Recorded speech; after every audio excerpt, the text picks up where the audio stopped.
एबे आमे पढ़िबा डिजीज ना होची फाइलेरिया या को अदरवाइज फाइलेरियासिस मध्य कह जाए। ए रोग रे रोगीर गोड़ हाथी गोड़ भली फुली जाए सेति पई याकू एलिफैंटियासिस मध्य कह जाए। क्लियर? फाइलेरिया फाइलेरियासिस एलिफैंटियासिस गोड़ गुड़ी को गोदर गोड़ गोड़ गुड़ी को हाथी गोड़ भली फुली जाए सेति पई याकू elephantiasis legs look like the legs of elephant for which it is named as elephantiasis. Then जेमती आज यूजुअल में जानिछे प्रथमे पढ़िबा कॉज और कॉजेटिव ऑर्गेनिज्म तले एलिफैंटियासिस रोग पई कॉज और कॉजेटिव ऑर्गेनिज्म किए मने रखो पिला माने भलो भाबरे ए क्वेश्चन टा बोर्ड एग्जाम रे बार-बार पकाए कोन the causative organism of filariasis or elephantiasis is dash चेरेरिया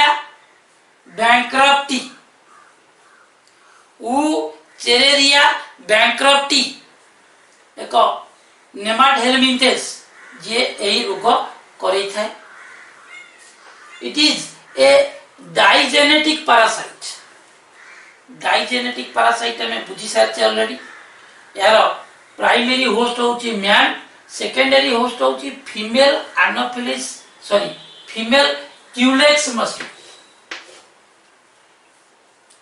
primary host man आमे मलेरिया रे पढ़िथिले primary host female Anopheles mosquito and secondary host is man किंतु ताको clinically primary host man secondary host female Anopheles mosquito बोली कहै जाय किंतु एठी primary host is man secondary host is female culex mosquito. Clear?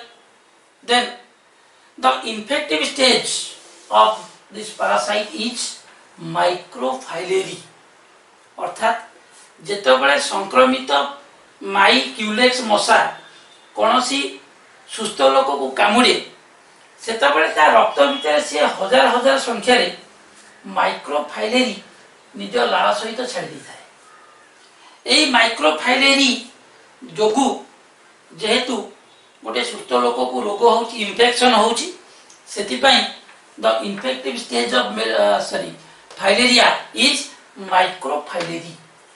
Clear? Then mode of infection या गोटे रोगी थारु आ गोटे रोगी को किपरि व्यापी थाए biting of female Culex mosquito. तेनु सब जगह आम फीमेल फीमेल फीमेल कहचे यार अर्थ होची जे हमको कामुड़िथिबा मशा समस्त फीमेल। ए दुनिया रे कोनोसी मेल मशा मनुष्य को कामुड़ती नहीं। दे आर नेक्टारिवोरस फूल रस पीकी बंचती। ओके ताले जदि क्यूलेक्स मशा माइक्रोफाइलेरी कारी करू थाए एवं कोनोसी सुस्थ लोक को कामुड़ दिए ता रक्त भीतर से हजार हजार संख्या रे माइक्रोफाइलेरी इंजेक्ट करिवो। देन एई माइक्रोफाइलेरी गुडी को कोठी काम देखानी एमाने शरीर रो lymph vessels and lymph nodes जेमते हमरो सर्कुलेटरी सिस्टम रे दीटा सिस्टम अछि गोटे ब्लड वास्कुलर सिस्टम गोटे लिम्फेटिक सिस्टम। तले एई माइक्रोफाइलेरी काम देखै थाए हमरो lymph vessels and lymph nodes. तले आमे वर्तमान बुझिबा जे मनुष्य शरीर रे एक्सीलरेशन ड्यू टू ग्रेविटी जो जो पार्ट रे सर्वाधिक लिम्फ नोड गुडी को सेही जगह रे देखिया को मिलती। तेनु एमाने जेहेतु जाय कि लिम्फ नोड रे काम देखांती सेठी वंश विस्तार करंती तेनु एई रोग जो लिम्फ नोड गुडी को फुली जाय along with the muscles associated with the lymph nodes. Then symptoms गोटे लोक को फाइलेरिया हेची बोली आमे कोन लक्षण देखि जानिबा। प्रथम आसला ओडेमा। ओडेमा कहले स्वेलिंग जेमती मु कहले माइक्रोफाइलेरी जाय कि हम बॉडी रो lymph vessels and lymph nodes भितरे रिप्रोडक्शन करे एवं इन्फेक्शन करे तेणु ता सहित आसोसिएट होता मांसपेशी परमानेंटली फुली जाए जहाँ आम ओडेमा बोली कहू thickening of skin and underline tissue चर्म मोटा हो जाए चर्म तले थिबा टिश्यू गुड़ी को फुली जाए then legs scrotum hands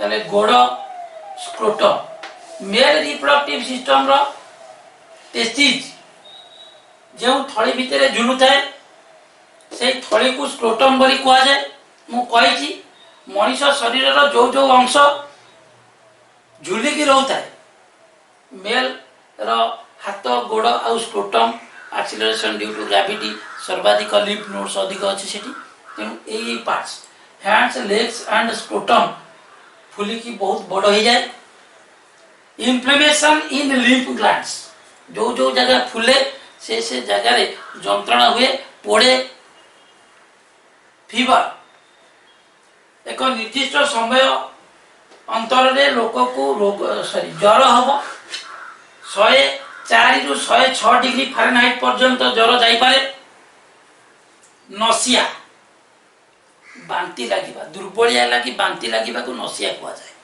vomiting बांति करिवो ताले एई सब लक्षण जदि प्रकाश पाइला ताले हमें भाबिबा हुए तो से लोक को उचेरिया बैंक्रप्टी इन्फेक्शन हेई थाई पारे ताले एबे आसला कोन ना पार्ट्स अफेक्टेड ए रोग रे को पार्ट्स अफेक्टेड हुए मेल मानकर हाथ गोड़ आउ स्क्रोटम कहली पुरुषर अंडकोश जो थली भितर थाए ताहाकू जुलोजी स्क्रोटम बोली कह जाए एक्सीलरेशन ड्यू टू ग्रेविटी सर्वाधिक हैंड्स लेग्स एंड स्क्रोटम तेणु यही सब पार्ट्स फुली जाए फीमेल मानक ठारे vulva breast hands and legs vulva अर्थ जेमती मेल रिप्रोडक्टिव सिस्टम रो बाहर को देखा जाउतिबा पार्ट को मेल जेनिटालिया कह जाए सेमती फीमेल मानक रिप्रोडक्टिव सिस्टम रे जेम पार्ट बाहर को देखा जाउता है ताको भल्वा बोली कह ताले भल्वा ब्रेस्ट हैंड्स लेग्स एगुडी को फुली की बहुत बड़ हो जाए देन डायग्नोसिस नेक्स्ट पॉइंट जेमिति ए रोग को चिन्हट करबा निवार सॉरी ए रोग को किपरि निरूपण करबा बा यार निदान कोन मने रखिबा भलो भाव by testing the blood of patient in pathological laboratory we can found out the microfilariae in the blood एठी गोटे कथा हमें मने रखिबा जे जदि फाइलेरिया सस्पेक्ट करा जाउथिबा लोक ठारू से चल प्रचल करुथिबा अवस्था रे हमें रक्त नै परीक्षा करिबा सेतिरे कोनोसी माइक्रोफाइलेरी देखिया को मिलिबो नै कारण रोगीर रक्त को आमे से समय रे टाणी की नबा जो समय से काम एंड क्वाइट अर्थात गाढ़ निद्रा रे सोइथिबो जदि रोगी गाढ़ निद्रा रे सोइथिबो से समय रे आमे ता ठारू ब्लड टाणी की नबा ताकू परीक्षा कले सेतिरु आमे फाइलेरिया जीवाणु माइक्रोफाइले को चिन्हट करि परिबा नहले अन्य चल प्रचल समय रे आमे रोगी ठारू रक्त नै परीक्षा कले सेतिरु माइक्रोफाइले मिलिबो नाही तेनु एठी आपन मन गोटे प्रश्न आसीबो जे रोगी शोइथिबा अवस्था जदि मु ताको फुटे कि ताठो रक्त टाणे गोटे ठिया गोइठा मुहेर खाई पारे तो सेटा आपन दायित्व कोन करिवे बुझिबा त एबे हम देखिबा जे रोगी शोइथिबा अवस्था रे ताठारु रक्त नै जदि हमें परीक्षा करिबा सेतिरे हमें माइक्रोफाइलेरी पाइबा जहा infective stage of this filaria disease now come to the treatment चिन्हट हे गला जे नाही प्रकृत रे लोक को फाइलेरिया हेची तेबे ताको ट्रीटमेंट करिया पई दीटी औषध व्यवहार करा जाय गोटे हला नियोस्टिबोजान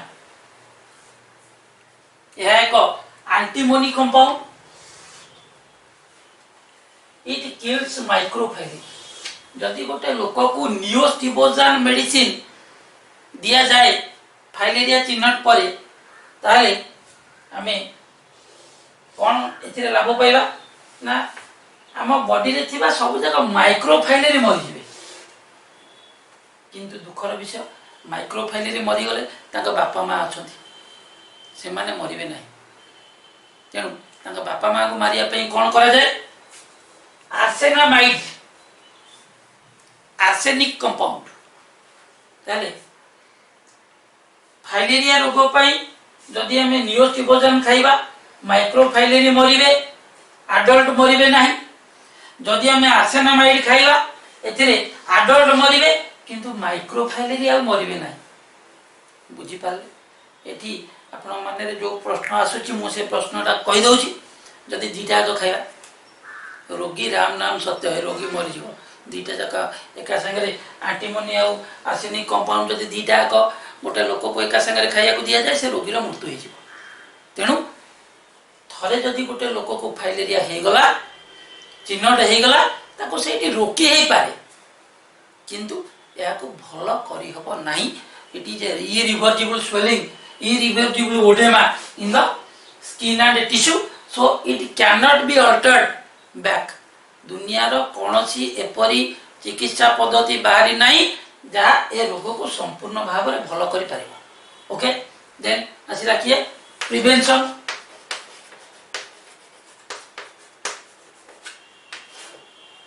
ए रोगर निवारण प्रिवेंशन और प्रोफाइलैक्सिस कौन ना जेहेतु यह फीमेल क्यूलेक्स मस्किटो बाइटिंग जो होउची आमे कोनोसी प्रकार जदि मशा कामुडा को रोकी परिबा ताले रोग को आमे निवारण करि परिबा। ताले मशा को रोकिबा पई अनेक गुडी बाट मु आपन को मलेरिया पढिला बेले कहिछि। जो माने मलेरिया पढि नांदी से मानको पई टिके कहि दउछि। नंबर 1 मस्किटो रिपेलेंस मशा को विकर्षण करुथिबा अनेक गुडी पद्धति जेपरि मस्किटो कॉइल